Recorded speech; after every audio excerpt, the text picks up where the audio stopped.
السلام علیکم ورحمۃ اللہ وبرکاتہ۔ بسم اللہ الرحمن الرحیم، الحمد للہ رب العالمین، والصلاة والسلام علی سید الانبیاء والمرسلین، نبینا محمد وعلی آلہ وصحبہ اجمعین ومن تبعہم بإحسان الی یوم الدین۔ عقیدہ واسطیہ کے تعلق سے ہمارے درس کا سلسلہ چل رہا ہے۔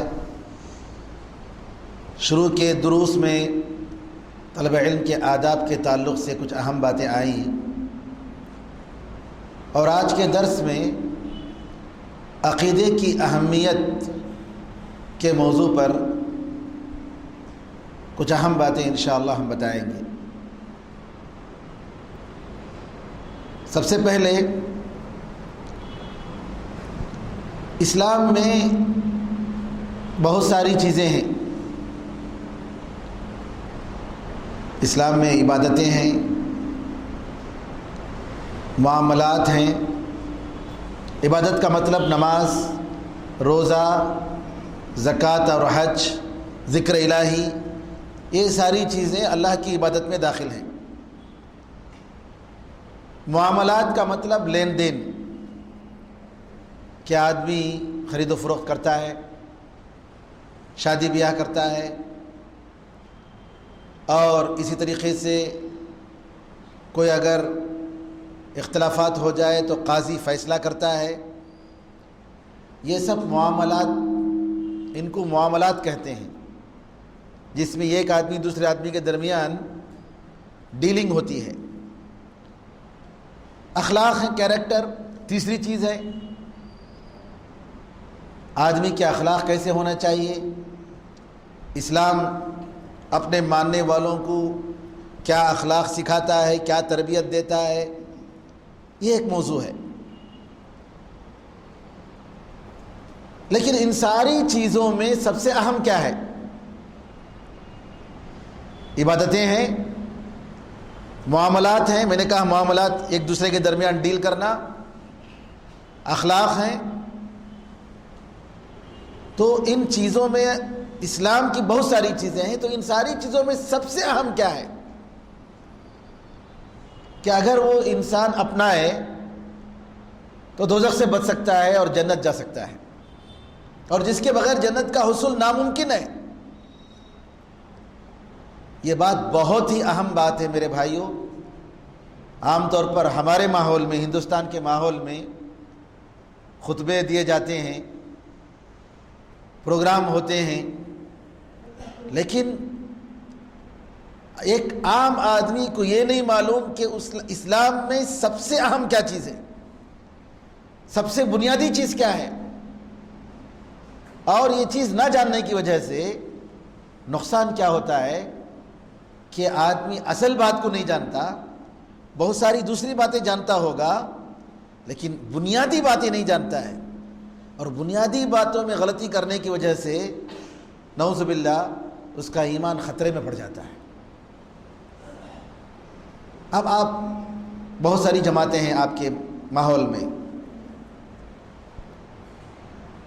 بعض لوگوں کو اگر آپ پوچھیں گے بھئی آپ کس چیز کی طرف دعوت دیتے ہیں، آپ کی دعوت کا کیا مقصد ہے؟ آپ ماشاءاللہ محنت کرتے ہیں، گشت لگاتے ہیں، ادھر ادھر جاتے ہیں، لوگوں کو پکارتے ہیں، بلاتے ہیں، مسجد تک لاتے ہیں، آپ کی دعوت کا مقصد کیا ہے؟ وہ کہتے ہیں ہمارے پاس 6 نکات ہیں، 6 پوائنٹ ہیں،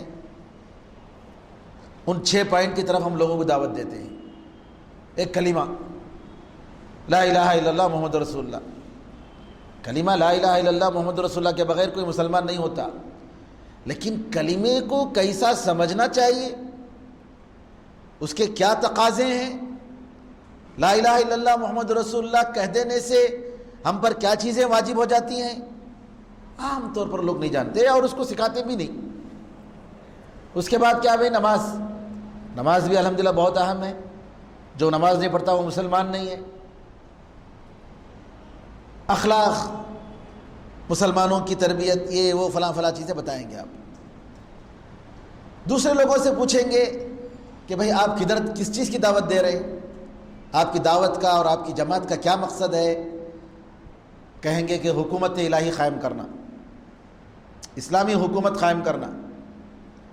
ان کی نظر میں کیا ہے کہ جب تک اسلامی حکومت قائم نہیں کریں گے تب تک ہم مسلمان کامیاب نہیں ہو سکتے، صحیح طریقے سے پورے اسلام پر عمل نہیں ہو سکتا۔ اس لیے کیا ہے؟ اسلامی حکومت قائم کرو۔ سب سے پہلے ان کے پاس وہ چیز ہے، اقامت دین کہتے ہیں، اور اس کا مطلب اسلامی حکومت، اسٹیٹ آف اسلام وہ قائم کرنا ہوتا ہے۔ اس طریقے سے بہت ساری جماعتوں میں اگر آپ پوچھیں گے تو ایک ایک بات بتائیں گے، لیکن اسلام جو کہ اللہ کا دین ہے، اور اس اسلام کو پہنچانے والے ان کی پوری تاریخ ہے انبیاء علیہ السلام کی۔ اگر آپ قرآن کریم کا اٹھا کر مطالعہ کریں گے کہ قرآن کریم میں انبیاء علیہ السلام کی دعوت کس چیز کی طرف رہی، کس چیز پر انہوں نے ترکیز کیا، ان کی پوری قوت، ان کی پوری طاقت کس چیز کو بیان کرنے میں رہی، کون سی اہم چیز رہی، تو آپ ایک اور چیز ہی پائیں گے، وہ ہے عقیدہ۔ لوگوں کے عقیدے کو سدھارنا۔ عقیدہ کہتے ہیں عربی زبان میں عقد یعقد عقدتن سے گانٹھی باندھنے کو۔ گانٹھی باندھتے ہیں نا ہم لوگ، رسی ہے یا کپڑا ہے اس سے گانٹھی باندھتے ہیں، تو گانٹھی باندھنے کو عقدہ کہتے ہیں، اسی سے عقیدے کا لفظ آیا ہے۔ عقیدے کا مطلب وہ بنیادی باتیں، وہ فنڈامنٹل بلیفز جس پر ایمان لانا ضروری ہے، جس کے بغیر کوئی مسلمان ہو ہی نہیں سکتا، جس کے بغیر ایمان بیکار ہے۔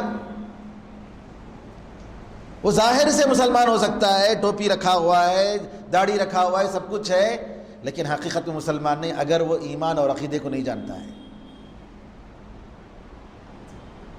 میں نے کہا عبادتیں ہیں، معاملات ہیں، اخلاق ہیں، جی ذکر و اذکار، نوافل، ساری چیزیں ہیں۔ ان ساری چیزوں میں سب سے اہم چیز اسلام میں عقائد، عقیدہ ہے۔ عقیدے کو اگر ہماری زبان میں اگر کہیں گے تو ایمانیات، وہ ایمان کی باتیں، وہ چیزیں جن پر ایمان لانا ضروری ہے، اس کے بغیر کوئی مومن نہیں ہو سکتا۔ اور مومن اور مسلم میں بڑا فرق ہے، مومن اور مسلم میں بڑا فرق ہے۔ مسلمان کہتے ہیں ظاہری طور پر اسلام کے احکام کو ماننے اور اس پر عمل کرنے کو، یہ مسلم سرنڈر، ہو سرنڈر ہمسیلف، کہ ظاہری طور پر تو اسلام کی باتوں پر عمل کر رہا ہے، سمجھ رہا ہے، لیکن ایمان یہ اندر کی چیز ہے۔ دل، دماغ، اس کا باطن اللہ اس کے رسول صلی اللہ علیہ وسلم کی باتوں کو قبول کر رہا ہے، جو کچھ بھی اللہ نے بتایا اس پر ایمان لایا ہے، اس کو کہتے ہیں ایمان۔ اسی لیے آپ سنے ہوں گے غزوہ حنین کے موقع پر جو سن 9 ہجری میں جنگ ہوئی فتح مکہ کے بعد، اس وقت نبی کریم صلی اللہ علیہ وسلم مال غنیمت کا بہت سارا مال ملا، جانور بہت ملے، بکری اور اونٹ بے شمار۔ نبی کریم صلی اللہ علیہ وسلم مال غنیمت اٹھا اٹھا کر دے رہے ہیں۔ کس کو دے رہے ہیں؟ جو فتح مکہ میں جو مسلمان ہوئے قریش کے لوگ، ابھی نئے نئے، ان کو دے رہے ہیں۔ جو لوگ اسلام کے واسطے اپنے آپ کو قربان کر دیے، اپنے بچوں کو قربان کر دیے، اپنی دولت لٹا دیے، گھر بار چھوڑ کر، رشتہ داروں کو چھوڑ کر مکہ سے ہجرت کر کے مدینہ آئے، انصار مہاجرین، ان کو نہیں دیے۔ کن کو دے رہے ہیں اٹھا اٹھا کر؟ جو نئے نئے مسلمان ہوئے فتح مکہ کے موقع پر۔ رسول اللہ صلی اللہ علیہ وسلم تقسیم کر رہے ہیں، ایک صحابی آ رہے ہیں، اللہ کے رسول فلاں صاحب کو دیجئے، مجھے معلوم ہے کہ ایسا لگ رہا ہے وہ مومن ہے، مجھے معلوم ہے کہ مومن ہے، ان کو دیجئے۔ نبی کریم صلی اللہ علیہ وسلم کہتے ہیں مومن ہے کہ مسلمان ہے؟ بولو مسلم ہے، مسلم ہے تو دیتا ہوں، مسلم ہے تو دیتا ہوں، مومن ہے تو ضرورت نہیں۔ پھر بیٹھے، تھوڑی دیر کے بعد پھر کھڑے ہوئے، اللہ کے رسول فلاں کو دیجئے نا، فلاں کو دیجئے نا، وہ مومن ہے، میں جانتا ہوں کہ وہ پختہ ایمان والے ہیں۔ رسول اللہ صلی اللہ علیہ وسلم کہتے ہیں آوا مسلمون، یا کہ مسلمان ہے؟ مسلمان ہے تو دیتا ہوں۔ مسلمان کا مطلب یعنی ان کے ایمان کے بارے میں کوئی گارنٹی نہیں ہے۔ 3 مرتبہ اور تینوں مرتبہ یہی جواب دیتے ہیں رسول اللہ صلی اللہ علیہ وسلم۔ بعد میں کہتے ہیں اللہ کے رسول میں ان لوگوں کو دے رہا ہوں جن کے ایمان کے بارے میں ابھی کوئی پختگی نہیں ہے، ابھی ان کا ایمان مضبوط نہیں ہوا ہے۔ جو مسلمان تو ہو گئے لیکن ان کا ایمان ابھی پختہ نہیں ہوا ہے، میں یہ مال غنیمت دے کر ان کے دل کو جیتتا ہوں اور ان کے ایمان کو میں مضبوط کرنا چاہتا ہوں۔ اور جو لوگ جن کا ایمان پختہ ہے اللہ تعالیٰ کے حوالے کرتا ہوں ان کو دیے دے کی کوئی ضرورت نہیں، اگر نہیں دوں گا تب بھی وہ مومن ہیں، وہ اسلام پر رہیں گے۔ سبحان اللہ۔ یہ عقیدے کا جو فرق ہے میرے بھائیوں، یعنی ایک ظاہری طور پر آدمی مسلمان ہو سکتا ہے لیکن اس کے دل کے، اس کے ایمان کے بارے میں کوئی گارنٹی دے نہیں سکتا۔ اسی لیے سلف صالحین کہتے تھے انا مسلم، میں مسلمان ہوں، بل انا مؤمن انشاءاللہ، اللہ تعالیٰ چاہے تو میں مومن ہوں۔ اگر اللہ تعالیٰ ہے، اللہ کی مرضی ہے تو میں مومن ہوں، میں اپنے ایمان کی گارنٹی نہیں دے سکتا۔ ظاہری طور پر ہم نماز پڑھتے ہیں، ساری کچھ چیزیں عمل لا رہے ہیں، سب کچھ کر رہے ہیں، لیکن ہمارے ایمان کی گارنٹی ہم نہیں دے سکتے، اللہ کو معلوم ہے۔ اسی لیے سورہ حجرات میں اللہ تعالیٰ نے ان بدوؤں کا ذکر کرتے ہوئے جو نبی کریم صلی اللہ علیہ وسلم کے گھر کے باہر آ کر کہتے تھے یا محمد اخرج الینا، اے محمد باہر آؤ باہر آؤ، چلانے لگے، ان کو سلیقہ نہیں تھا۔ تو نبی کریم صلی اللہ علیہ وسلم کے ساتھ کیسے ادب کرنا چاہیے، کیسا احترام ہونا چاہیے، اس کا ذکر کرتے ہوئے اللہ نے کہا قالت الاعراب آمنا قل لم تؤمنوا ولكن قولوا اسلمنا ولما يدخل الايمان في قلوبكم۔ یہ بدو لوگ کہہ رہے ہیں کہ ہم ایمان لائے۔ محمد صلی اللہ علیہ وسلم آپ کہہ دیجئے کہ ابھی تم ایمان نہیں لائے، بلکہ تم یہ کہو کہ ہم مسلمان ہوئے، ابھی ایمان تمہارے دلوں میں داخل نہیں ہوا ہے، جاگزی نہیں ہوا ہے۔ سبحان اللہ۔ پھر اللہ نے کہا مومن کون ہے؟ جو اللہ پر ایمان لاتا ہے، اس کے رسول پر ایمان لاتا ہے اور اس کے راستے میں محنت کرتا ہے، جہاد کرتا ہے، وہ مومن ہے۔ تو یہاں ایمان اور اسلام یہ ظاہر اور باطن کی بات ہے۔ اگر کوئی آدمی کبھی مسلمان کہتے ہیں تو اس مومن بھی داخل ہو جاتا ہے، اور مومن کہتے ہیں تو مسلمان بھی داخل ہوتا ہے، لیکن جب دونوں کا ذکر ہوتا ہے ایک ہی ساتھ تو معنی میں فرق ہو جاتا ہے۔ جیسا کہ جبریل علیہ السلام کی جو حدیث ہے اس میں اسلام کیا ہے پوچھا گیا تو اسلام کے 5 ارکان بتائے گئے، پھر ایمان کیا ہے پوچھا گیا تو ایمان کے 6 ارکان بتائے گئے، پھر احسان کیا ہے بتایا گیا تو احسان کی کیفیت بتائی گئی۔ تو عقیدہ کہتے ہیں ایمانیات، ایمان کی چیزوں کو۔ جتنی بھی جماعتیں ہیں، پولیٹیکل جماعت ہو، دینی جماعت ہو، اس کی کوئی بنیادی باتیں ہوتی ہیں، بنیادی نظریہ ہوتا ہے، اس پر اس جماعت کا ایمان ہوتا ہے کیا نہیں؟ دین لے لیجئے، جماعت لے لیجئے، پولیٹیکل پارٹی لے لیجئے، ریلیجیس پارٹی لے لیجئے، آپ دیکھیں گے کہ ان کے پاس کچھ فنڈامنٹل چیز ہوتی ہے۔ یہ بنیادی چیزیں جب تک اس پر آپ ایمان نہیں لائیں گے، اس وقت تک، معاف کرنا میں بھول گیا تھا، اس وقت تک وہ آدمی اس میں داخل نہیں ہو سکتا، اس جماعت میں داخل نہیں ہو سکتا۔ مثال کے طور پر ایتھیسٹ لوگ ہیں، جیسے ہمارے پاس تیکا کے ہیں، ڈی کے، دراوڑا کڑگم کے، ان کا کیا نظریہ ہے کہ خدا نہیں ہے، بنیادی نظریہ ان کا. اگر کوئی شخص اس پہ مسلمان ہو گیا، مومن ہو گیا، خدا کا قائل ہو گیا تو اس کو اس جماعت سے نکال دیتے ہیں. کیوں؟ نظریہ میں فرق، بنیادی نظریے میں فرق، بنیادی عقیدے میں فرق. تو عقیدہ کیا ہے؟ ہر مذہب، ہر قوم کی بنیادی باتیں ہوتی ہیں جس کے بغیر کوئی بھی کسی بھی مذہب یا قوم یا جماعت میں داخل نہیں ہو سکتا. دینی جماعتیں ہیں، ان کی بنیادی الگ الگ نظریات ہیں، خیالات ہیں. تو اسلام کی کچھ بنیادی باتیں ہیں، اس کو کہتے ہیں ایمانیات، ایمان کی چیزیں، عقیدے کی چیزیں. اس پر جب آپ ایمان لائیں گے تبھی مسلمان ہوں گے، مومن ہوں گے، ورنہ آپ مومن نہیں ہو سکتے.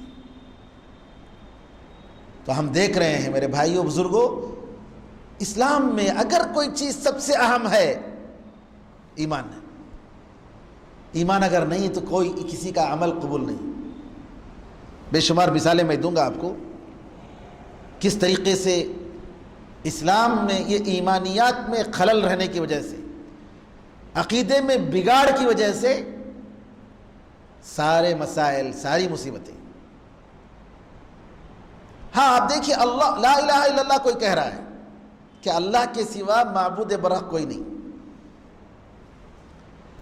یہ عقیدہ کہ اللہ کے سوا سچا عبادت کے لائق کوئی نہیں.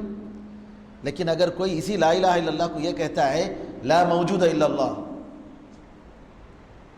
کہ دنیا میں اللہ کے سوا کوئی دوسرا ہے ہی نہیں، سب اللہ ہے، معنی فرق بدل گیا؟ بدلا کہ نہیں بدلا؟ یعنی صوفیہ کی یہ اصطلاح ہے، صوفیہ یہی سمجھتے ہیں. صوفیہ میں ایک فرقہ ہے حلولیہ اور اتحادیہ. وہ یہ کہتے ہیں، حلولیہ یہ کہتے ہیں کہ اللہ تعالیٰ سارے مخلوقات میں اتر گیا، نعوذ باللہ. اور اتحادیہ کہتے ہیں کہ جتنی بھی دنیا میں چیزیں ہیں اللہ تعالیٰ کی دوسری شکلیں ہیں، نعوذ باللہ. کیوں؟ قرآن کریم کی آیت لیتے ہیں، کہتے ہیں وَهُوَ مَعَكُمْ أَيْنَمَا كُنْتُمْ، اللہ تعالیٰ تمہارے ساتھ ہے تم جہاں بھی رہو. قرآن کریم کی آیت کو غلط سمجھنے کا نتیجہ یہ ہوا کہ انہوں نے سمجھا کہ اللہ تعالیٰ ہر مخلوق میں، نعوذ باللہ، کتے میں ہے، سور میں ہے، انسان میں ہے، نعوذ باللہ، ہر جگہ ہے، نعوذ باللہ. کیا مطلب؟ پھر جنت اور دوزخ کس لیے بنایا؟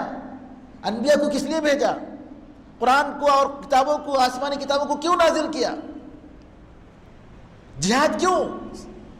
جب سب لوگ جو ہے نعوذ باللہ اللہ تعالیٰ کی دوسرے مظہر ہیں تو کیا مطلب؟ تو میرے بزرگوں، بھائیوں، یہ کتنی خطرناک چیز ہے. یعنی عقیدے کے بغیر آپ کی نماز نہیں، آپ کی عبادت نہیں، آپ کا روزہ نہیں، آپ کی زکوٰۃ نہیں، آپ کا حج نہیں، جب تک کہ آپ کا عقیدہ صحیح نہیں.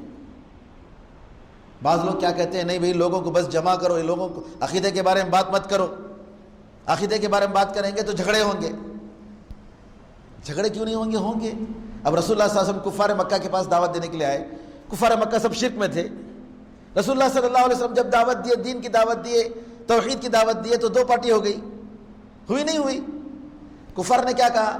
ارے انہوں آنے کے بعد جو ہے ہمارے درمیان، ہمارے خاندانوں میں پھوٹ آ گیا، اختلافات آ گئے، سب آ گئے. ہاں آئیں گے ضرور.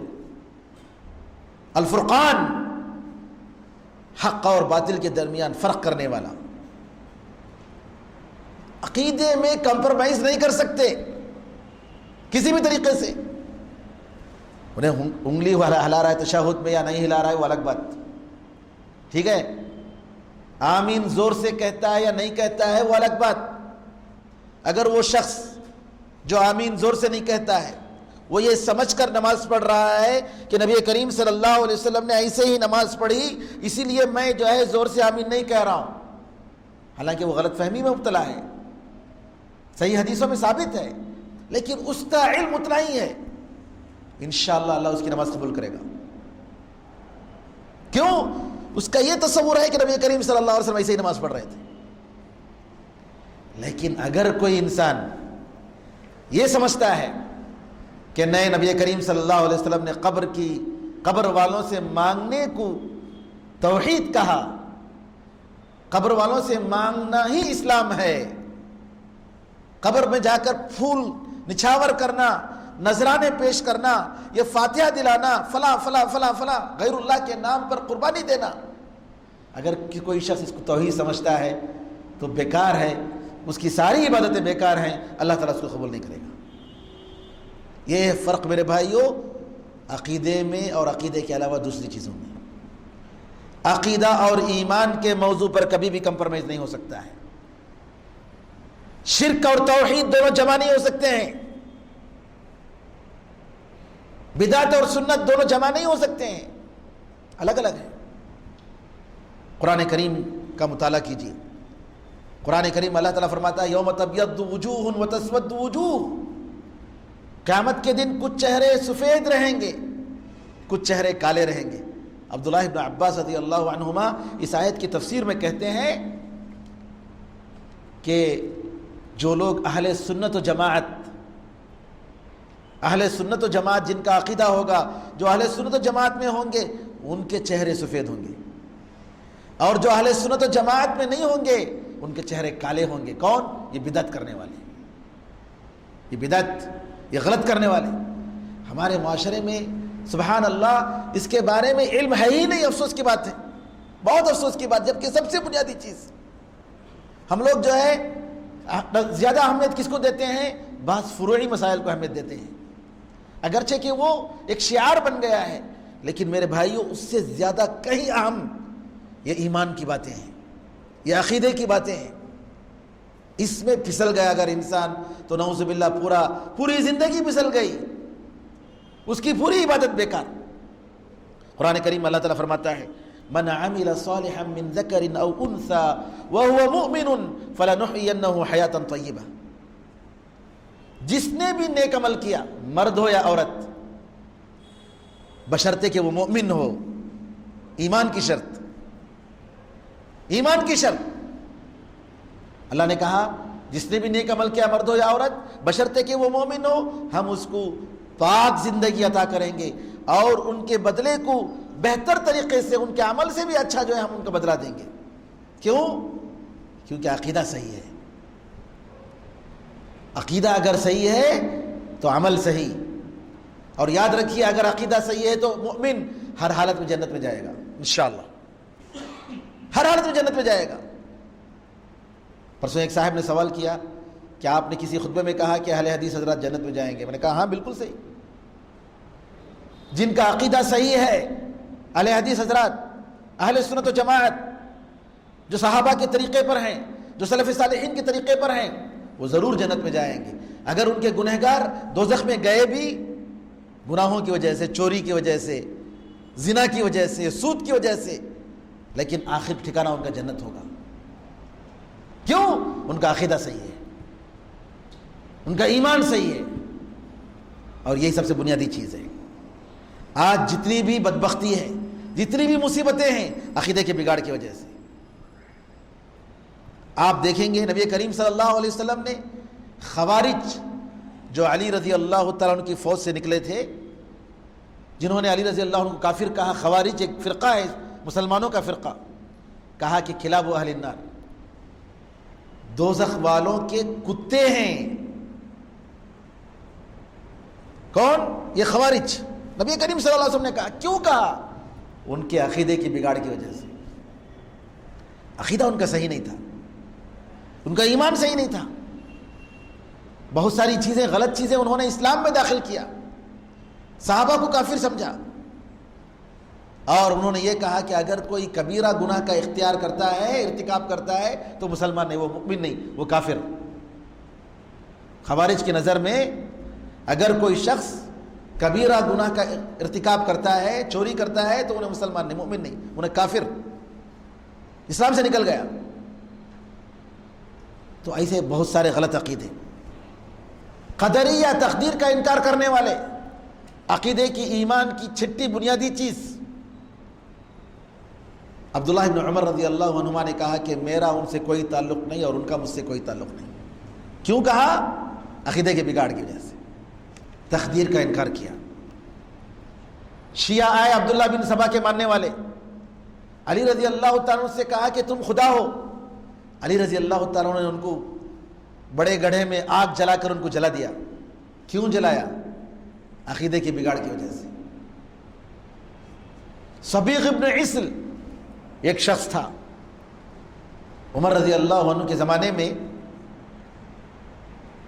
نئے نئے قرآن کریم کی آیتوں کے تعلق سے غلط شبہات پیش کر رہا تھا، ڈاؤٹس۔ والمرسلات عرفا والنازعات نزعا، یہ کیا ہے؟ خامخواہ شبہات پیش کرتا تھا۔ عمر رضی اللہ تعالیٰ عنہ نے دعا کی، اے اللہ میرے سامنے اس کو لا۔ حج میں عراق سے آیا، عمر رضی اللہ تعالیٰ عنہ بیٹھے ہوئے تھے، سوال کرنے لگا کیا مطلب ہے اس کا؟ عمر رضی اللہ تعالیٰ نے کہا تم ہی ہو، ادھر آؤ ادھر آؤ۔ چھڑی لی اور ایسا مارا، سر پہ مارا چھڑی سے کہ خون بہنے لگا، اور جب خون سے لہو لہان ہو گیا عمر رضی اللہ تعالیٰ نے کہا کہ اس کو واپس لے جاؤ، کل لاؤ۔ دوسرے دن لایا گیا، دوسرے دن بھی مارا، اتنا مارا کہ خون لہو لہان ہو گیا، سر سے خون بہنے لگا۔ پھر تیسرے دن بھی کیا۔ تیسرے دن اس نے کہا امیر المؤمنین اگر آپ مجھے قتل کرنا چاہتے ہیں تو تلوار لے کر قتل کر دیجیے، مار دیجیے گا۔ اگر آپ چاہتے ہیں کہ میرے دماغ میں جو شیطان ہے اس کو بھگائے تو بھگ چکا ہے، اب وہ خیالات نہیں، وہ سوالات نہیں ہیں۔ عمر فاروق رضی اللہ تعالیٰ عنہ، ابو موسیٰ اشعری جو کوفہ کے گورنر تھے اور وہ کوفہ سے آیا تھا، خط لکھتے ہیں اس شخص کے ساتھ کوئی آدمی نہ بیٹھے، کوئی آدمی ملاقات نہ کرے، پوری طریقے سے بائیکاٹ۔ یہ کوئی جھوٹا واقعہ نہیں ہے، عقیدے کی کتابوں میں، بے شمار کتابوں میں صحیح سند کے ساتھ ثابت ہے۔ اس کے ساتھ کوئی بھی نہ بیٹھے، حکم جاری کیا۔ کہتے ہیں اگر 200 آدمی بھی ایک جگہ جمع ہوتے اور وہ آ جاتا، امیر المؤمنین عمر فاروق رضی اللہ تعالیٰ عنہ کا حکم یہ تھا فوراً وہ 200 آدمی بھی الگ الگ ہو جاتے، اس کے ساتھ نہیں بیٹھتے۔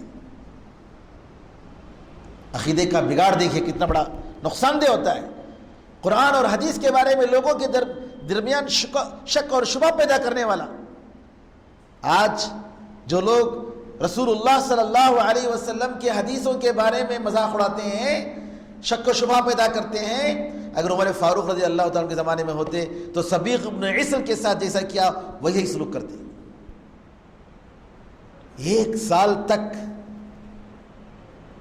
یہی حالت رہی، بائیکاٹ، کمپلیٹ بائیکاٹ، مکمل طور پر۔ بعد میں ابو موسیٰ اشعری رضی اللہ تعالیٰ خط لکھتے ہیں امیر المؤمنین اب یہ نیک ہو گیا ہے، ویسے خیالات نہیں ہیں، توبہ کر چکا ہے۔ تب عمر فاروق رضی اللہ تعالیٰ لکھتے ہیں جواب میں چلو اب ملا کرو۔ سبحان اللہ، امیر المؤمنین عمر رضی اللہ تعالیٰ عنہ جیسا خلیفہ راشد، انصاف پسند انسان، کس لیے انہوں نے اتنا بڑا قدم اٹھایا؟ کیوں؟ عقیدے میں بگاڑ، لوگوں کے ایمانیات کو ہلا رہا تھا، شک و شبہ پیدا کر رہا تھا، تو اس لہٰذا عمر رضی اللہ تعالیٰ نے ایسا کیا۔ آپ دیکھیں گے ابوبکر صدیق رضی اللہ تعالیٰ نے اپنے زمانے میں جنہوں نے کہا کہ ہم زکوٰۃ نہیں دیں گے، زکوٰۃ کو فرض نہیں سمجھ رہے تھے، باقاعدہ جہاد کیا ان کے ساتھ۔ کیوں؟ اس وجہ سے کہ انہوں نے ان کے عقیدے میں بگاڑ تھا۔ قرآن کریم اللہ تعالیٰ فرماتا ہے وَقَدِمْنَا إِلَى مَا عَمِلُوا مِنْ عَمَلٍ فَجَعَلْنَاهُ هَبَاءً مَنْثُورًا۔ یہ لوگ جو بھی عمل کرتے ہیں، اچھا عمل، ویلفیئر کام، لوگوں کے فلاح و بہبودی کے کام، ان سارے کاموں کو ہم کیا کر دیں گے؟ غبار کی طرح اڑا دیں گے۔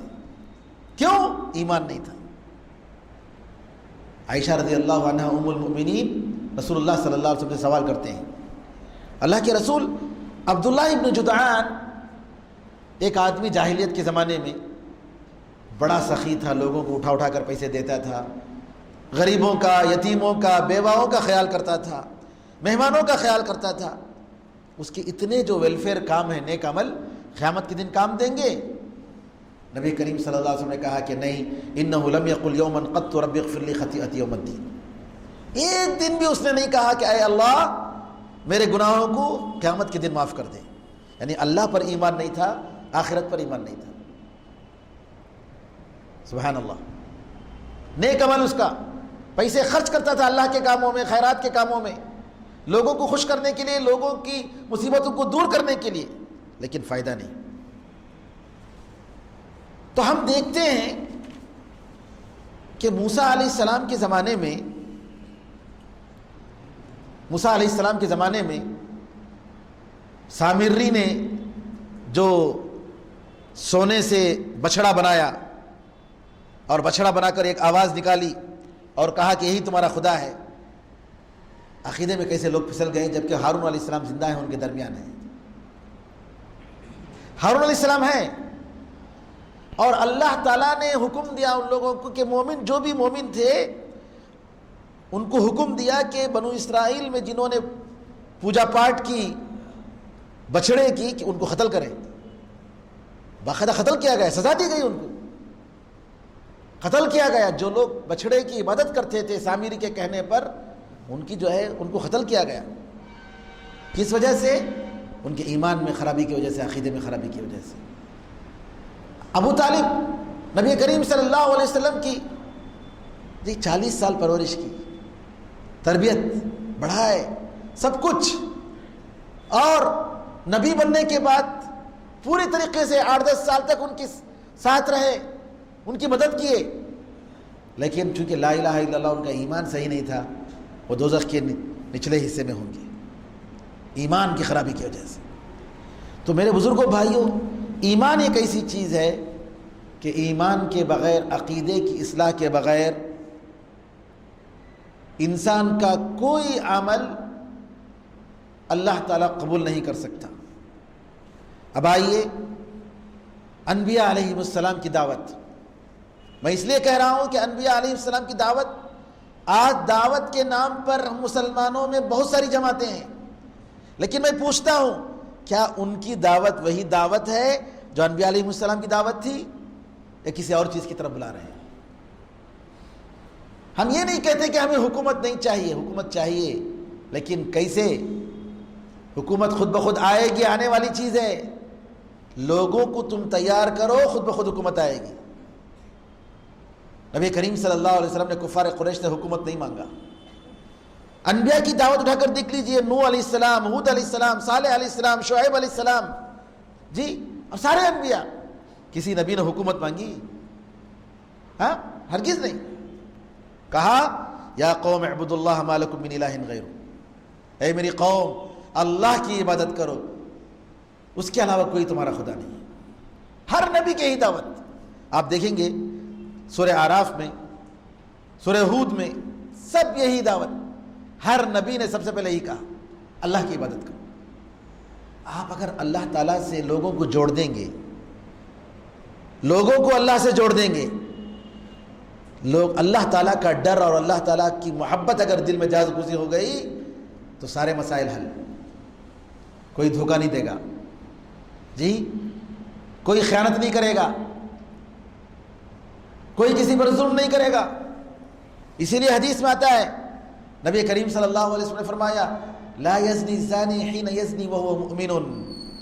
کوئی زنا کرنے والا جب زنا کرتا ہے تو ایمان کی حالت میں زنا نہیں کرتا ہے، اس ایمان نہیں رہتا ہے اس کے دل میں. لا یسرق السارق حین یسرق وہو مؤمن.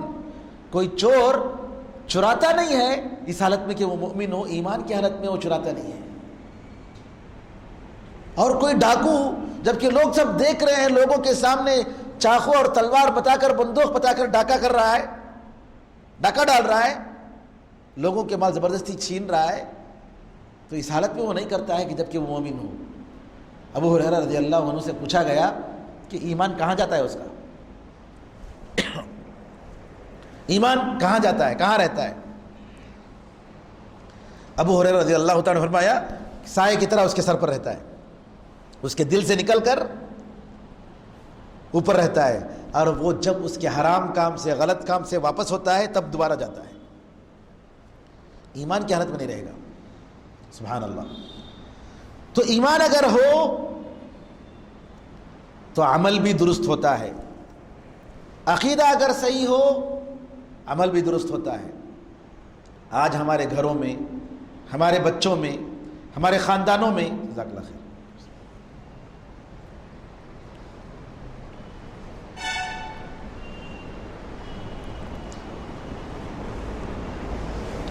جتنے بھی مسائل ہیں وہ کیوں ہیں؟ ایمان نہیں رہنے کی وجہ سے. حکومتوں میں کرپشن کا سوال آتا ہے، کیسے ختم ہوگا؟ ایمان کے ذریعے. جس کا تصور یہ ہو، جس کا ایمان یہ ہو کہ اللہ اس کو ہر جگہ دیکھ رہا ہے، اللہ اوپر ہے لیکن ہر جگہ دیکھ رہا ہے، اس کا علم ہر جگہ ہے جی. اندھیرے میں، تنہائی میں، سفر میں اور حضر میں، تو وہ کیوں جو ہے غلط کام کرے گا؟ تو یہاں کہنے کا مطلب یہ ہے میرے بھائیوں کہ لا الہ الا اللہ پر ایمان، ایمانیات جو چیزیں ہیں، عقیدے کی جو بنیادی باتیں ہیں، یہ جب درست ہوں گے تب معاشرہ درست ہو سکتا ہے، قوم درست ہو سکتی ہے، ملک درست ہو سکتا ہے. اس کے بغیر اگر آپ قوم کو سدھارنے کی کوشش کریں گے، بچوں کی تربیت کی کوشش کریں گے، کچھ نہیں ہوگا. اسی لیے انبیاء علیہ السلام کی وصیت سورہ بقرہ میں اللہ تعالیٰ نے یعقوب علیہ السلام کی وصیت کو ذکر کیا. ام کنتم شہداء اذ حضر یعقوب الموت، کیا تم اس وقت حاضر تھے جب یعقوب علیہ السلام کو موت آئی؟ اذ قال لبنیہ ما تعبدون من بعدی، جب انہوں نے اپنے بچوں سے کہا کہ میرے بچوں میرے بعد کس کی تم عبادت کرو گے؟ قالوا، یعقوب علیہ السلام کے بچوں نے کہا، نعبد الہک، ہم تیرے خدا کی عبادت کریں گے، وَإِلَٰهَ آبَائِكَ، تیرے باپ دادا کے خدا کی عبادت کریں گے، ابراہیم اور اسماعیل اور اسحاق کی، ایک ہی خدا کی ہم عبادت کریں گے، اور ہم اسی کے لیے اپنے آپ کو حوالے کرنے والے ہیں، سپرد کرنے والے ہیں. اور نبی ابراہیم علیہ السلام جیسے ابو الانبیاء کس کی دعوت دعا کرتے ہیں؟ وَجُنُبْنِي وَبَنِيَ أَن نَعْبُدَ الْأَصْنَامَ، اے اللہ مجھے اور میرے بچوں کو بتوں کی عبادت سے بچا لے. عقیدے کا بگاڑ. میرے بھائیوں، میرے بزرگوں، ہمیں وصیت کرنی چاہیے اپنے بچوں کی، اس کی، اپنے بچوں کی اس کی وصیت کرنی چاہیے. میرے بچوں دیکھو، اگر کوئی صحیح دین ہے، سچا دین ہے، تو یہ دین ہے، یہ طریقہ ہے. کتنے بچے ہیں، کتنے خاندان ہیں، اہل حدیث خاندان، نام کے اہل حدیث خاندان، جادو کرتے ہیں، نعوذ باللہ، ہر غلط کام کرتے ہیں، عقیدہ بگڑ گیا ہے. بعض لوگ ماشاءاللہ ایک زمانے میں ان کے باپ دادا بہت بڑے اہل حدیثوں کے مسلک کے اہل حدیث کے علمبردار اور خدمتگار تھے، آج ان کی اولاد کیا ہے پتہ نہیں، نعوذ باللہ کون سی جماعت میں ہے اور کون سے گروپ میں ہے. کیوں؟ انہوں نے اس کی وصیت نہیں کی. انبیاء علیہ السلام نے جو کام کیا، جو وصیت کہ موت سے پہلے اپنے بچوں کو وصیت کرتے، میرے بچوں یہ صحیح طریقہ ہے، اس کے علاوہ کوئی دوسری جماعت میں نہیں جانا، تاکہ یہ بچوں کی دعا قبول ہو ہمارے حق میں. ورنہ جو بدعتی ہوتا ہے اس کی دعا کیسے قبول ہوگی؟ بدعتی کی دعا کیسے قبول ہوگی جبکہ وہ اسلام میں نئی چیزیں داخل کر رہا ہے؟ مشرک کی دعا کیسے قبول ہوگی؟ تو لہٰذا یہ وصیت بہت ہی ضروری ہے کہ ہم ایک اللہ کی عبادت کریں گے، رسول اللہ صلی اللہ علیہ وسلم کی ہر بات کو تسلیم کریں گے، اور صحابہ رضی اللہ عنہم اجمعین سے محبت رکھیں گے اور ان کے طریقے پر چلیں گے. جس جماعت سے اللہ اور اس کے رسول صلی اللہ علیہ وسلم راضی تھے، ان کے راستے پر چلیں گے. ان کے بعد جو نئی جماعتیں آئی ہیں ان سے کوئی ہمیں سروکار نہیں، ان میں نہیں جانا. یوسف علیہ السلام قید خانے میں کس کی وصیت کرتے ہیں؟ اپنے جو دو ساتھی تھے، یا صاحبی السجن ارباب متفرقون خیر ام اللہ الواحد القہار، اے میرے جیل کے میرے دوستو، میرے ساتھیوں، ذرا بتاؤ کہ بہت سارے خدا، منتشر خدا زیادہ بہتر ہے یا یہ ایک اللہ جو مضبوط طاقت والا ہے وہ زیادہ بہتر ہے؟ توحید، عقیدے کی وصیت، عقیدے کی دعوت. کیا آپ لوگوں کو بلائیں گے، لوگوں کو جمع کریں گے؟ لوگ اگر جمع ہو سکتے ہیں تو صرف توحید پر جمع ہو سکتے ہیں، سنت پر جمع ہو سکتے ہیں، بدعت اور شرک پر جمع نہیں ہو سکتے.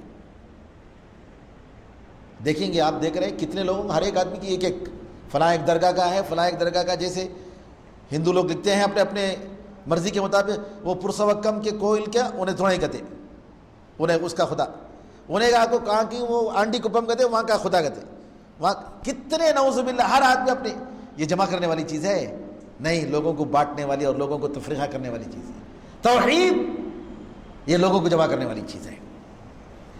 پرندے بھی آپ دیکھیں گے، ہدہد نے کہا، سلیمان علیہ السلام جب اپنی فوج کو اور ترتیب دے رہے تھے تو دیکھا کہ ہدہد نے یہ کہا کہ کہاں ہے ہدہد؟ بہت دیر کے بعد حاضر ہوا، اس نے کہا جی میرے پاس وہ خبر ہے جو خبر آپ کے پاس نہیں ہے۔ لوگ دعویٰ کرتے ہیں کہ انبیاء غیب کا علم جانتے ہیں، اور یہاں جو ہے ہدہد کہتا ہے اے سلیمان اللہ کے نبی میرے پاس وہ علم ہے جو تمہارے پاس نہیں ہے۔ ہدہد کہتا ہے میں نے دیکھا کہ ملکہ سبا اور اس کی قوم سورج کی عبادت کر رہی ہے، سورج کے لیے سجدہ کر رہی ہے اور اللہ کی عبادت نہیں کر رہی ہے، اور شیطان نے ان کے اعمال کو خوبصورت بنا کر پیش کیا ہے اور سیدھے راستے سے ان کو روک دیا ہے، اور وہ سیدھے راستے پر نہیں آ رہے ہیں۔ پرندہ میرے بھائیوں کتنا اہم ہے، دیکھیے ایک پرندہ تڑپ اٹھا یہ دیکھ کر کے ایک قوم نعوذ باللہ شرک میں مبتلا ہے، اور آج ہمارے ماحول میں ٹوٹل ہم دیکھ رہے ہیں کہ شرک کی بلائے، شرک کی مصیبت، اور ہمیں کوئی فکر نہیں کہ اتنے لوگ دوزخ میں جا رہے ہیں۔ کتنی بڑی ذمہ داری ہے ہمارے اوپر، کتنی بڑی ذمہ داری ہے۔ تو میرے بزرگوں بھائیوں، عقیدے کی اصلاح کے بغیر عمل کی اصلاح ناممکن ہے۔ آپ اپنے بچوں کو اپنی طاقت اور اپنی بھوت اور فلاح سے مت ڈرائیے گا، اللہ تعالیٰ کے عذاب سے ڈرائیے۔ دنیا کی چیزیں میں یہ لے کر دے دوں گا، میں چاکلیٹ لے کر دے دوں گا، اس سے کہیں بہتر اللہ کی محبت ان کے دلوں میں ڈالیے، آپ دیکھیں گے وہ سدھر جائیں گے، ان کا عمل سدھرے گا۔ یہ اہم ہے، بہت ہی اہم، کہ ایمانیات جو ہم کہتے ہیں عقیدے کی بنیادی باتیں، تو اس میں سب سے اہم چیز جیسا کہ بات میں آئے گی کہ اللہ تعالیٰ پر ایمان، یہ سارے عقیدے کا اہم چیز ہے، اہم رکن۔ اللہ پر ایمان ہے تو اللہ کے رسولوں پر ایمان، اللہ کی کتابوں پر ایمان، اس کے فرشتوں پر ایمان، جی اللہ تعالیٰ کے جزا اور سزا کے دن آخرت پر ایمان، تقدیر پر ایمان، ساری چیزوں پر اللہ پر ایمان۔ تو مرکزی عقیدے میں سب سے مرکزی موضوع اگر ہے ایمان باللہ، اللہ پر ایمان۔ اور اللہ تعالیٰ نے کہا کہ قریب ہے کہ آسمان پھٹ جائے، آسمان گر جائے اور زمین پھٹ جائے اور پہاڑ ریزہ ریزہ ہو جائے، کہ یہ لوگ کہہ رہے ہیں کہ اللہ تعالیٰ کا بھی بیٹا ہے۔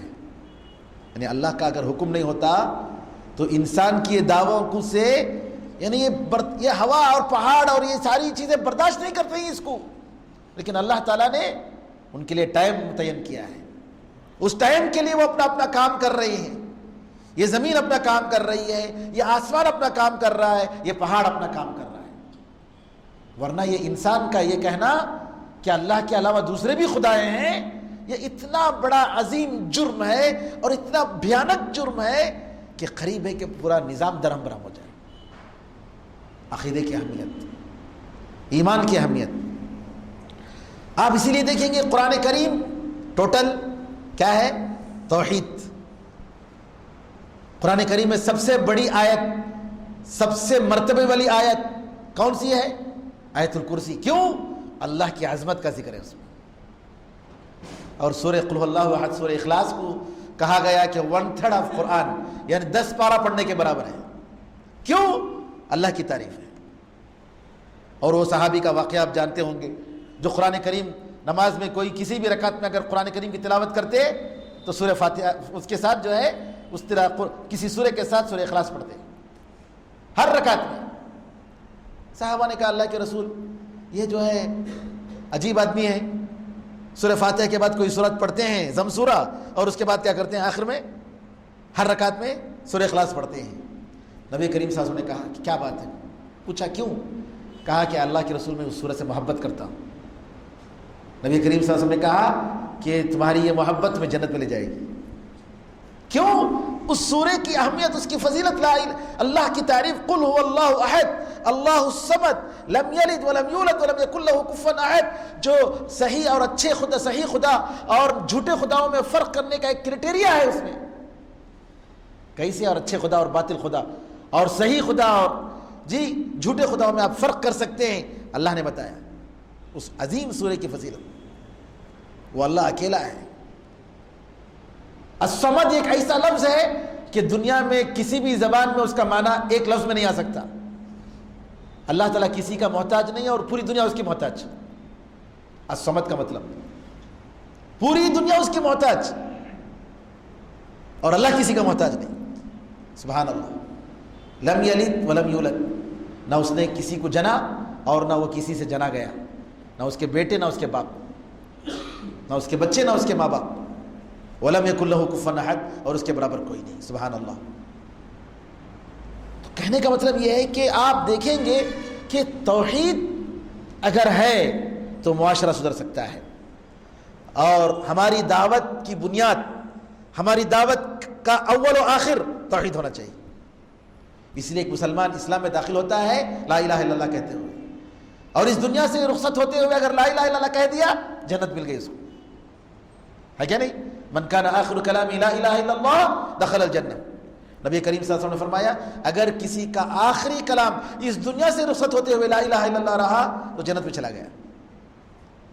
تو میرے بھائیو، عقیدہ جو سب سے اہم چیز ہے، عقیدے کے مسائل، اللہ کے بارے میں ہمارا ایمان کیسا ہونا چاہیے، رسولوں کے بارے میں ہمارا ایمان کیسے ہونا چاہیے، ہمارا عقیدہ کیسے ہونا چاہیے، آخرت کے بارے میں، جنت اور دوزخ کے بارے میں، اور دوسرے جتنی بھی غیب کی چیزیں ہیں ان غیب کی چیزوں کے بارے میں.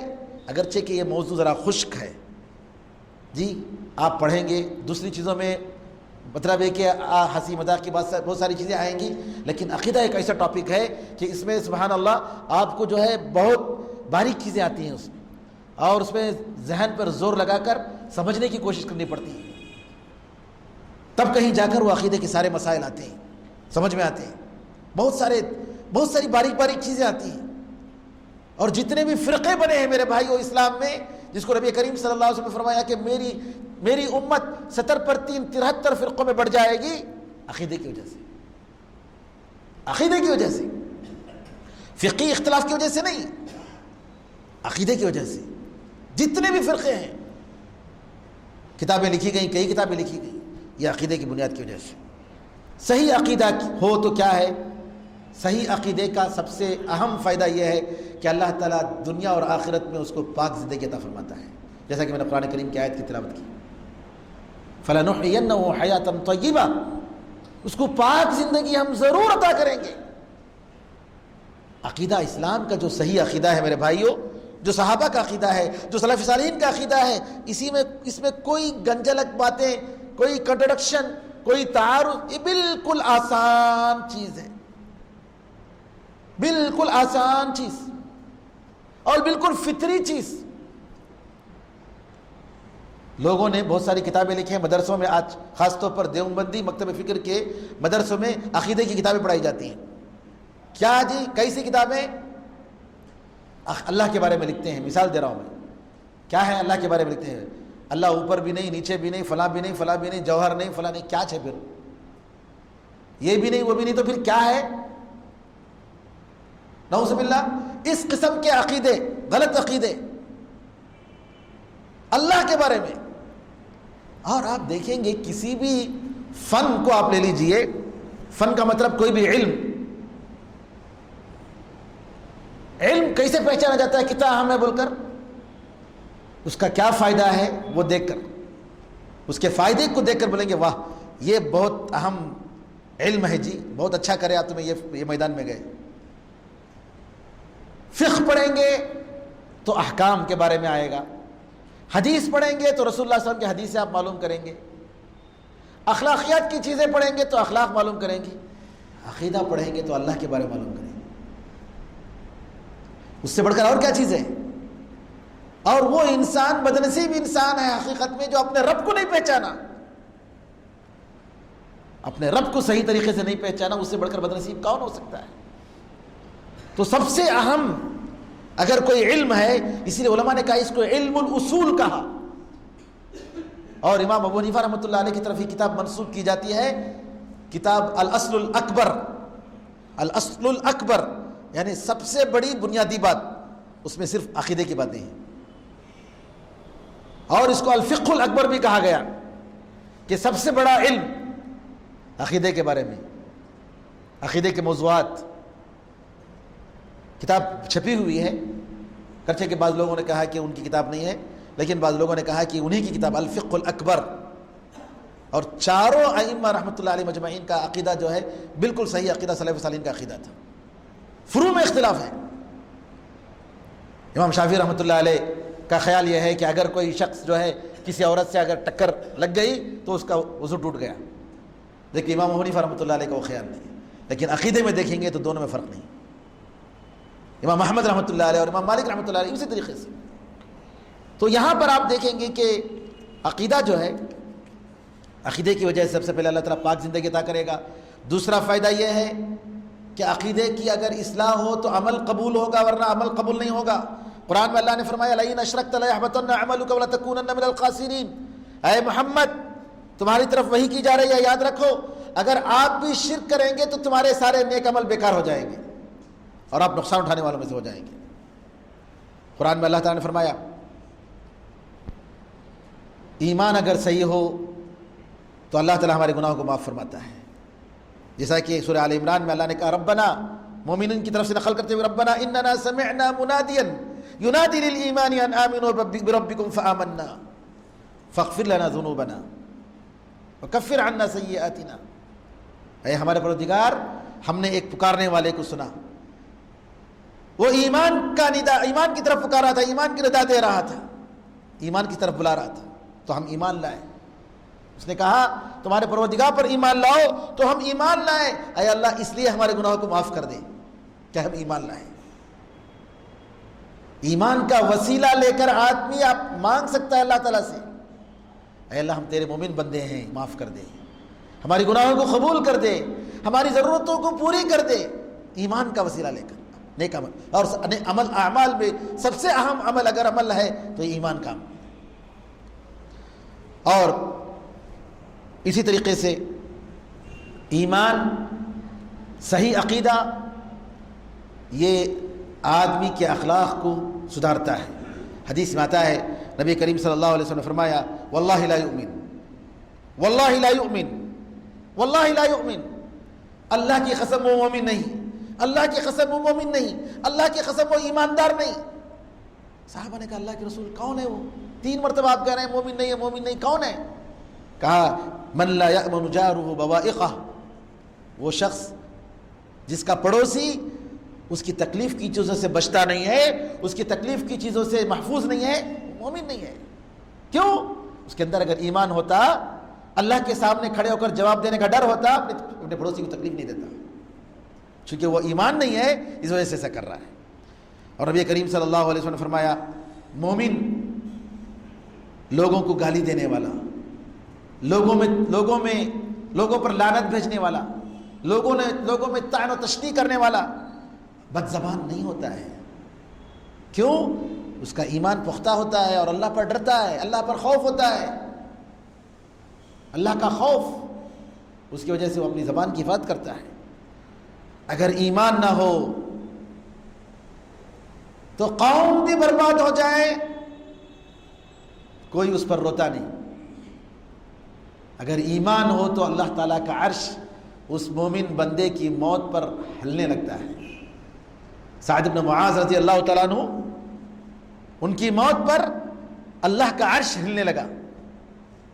حدیثوں میں آتا ہے اہتز عرش الرحمن لموت سعد بن معاذ، سعد بن معاذ رضی اللہ تعالیٰ عنہ کے شہید ہونے پر جنگ خندق میں آپ شہید ہوئے، تو رسول اللہ صلی اللہ علیہ وسلم نے فرمایا کہ اللہ تعالیٰ کا عرش ہلنے لگا ان کے موت پر۔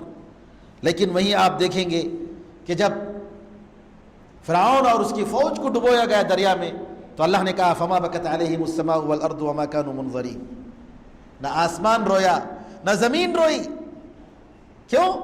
انتظار میں تھے کہ یہ لوگ کب بلا پاک ہوں گے۔ کیوں؟ یہ ان کا عقیدہ صحیح نہیں تھا، ان کا ایمان صحیح نہیں تھا. تو اس طریقے سے میرے بزرگوں بھائیوں عقیدے کی اہمیت کے بارے میں آج کا درس رہا.